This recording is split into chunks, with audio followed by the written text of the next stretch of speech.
High, সবাই কেমন আছো? আজকে চলে এলাম নতুন একটা মিনি ব্লগ নিয়ে।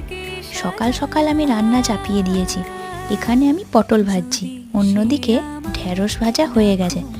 আর এখানে চাল ধুয়ে ভিজিয়ে রেখেছি ভাত চাপাবো বলে।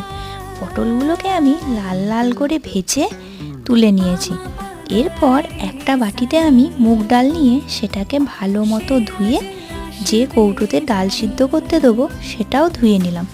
কৌটোর মধ্যে ধুয়ে রাখা ডালটা পরিমাণ মতো জল দিয়ে রেডি করে রাখলাম কুকারে ভাতের সঙ্গে সিদ্ধ করতে দেবো বলে।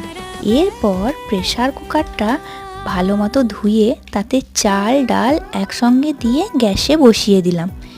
এরপর বিকেলে এসেছিল আমার মা, তাই সন্ধ্যাবেলায় মা আর আমি আর বর তিনজনা বেরোলাম টুকটাক কিছু কেনার জন্য।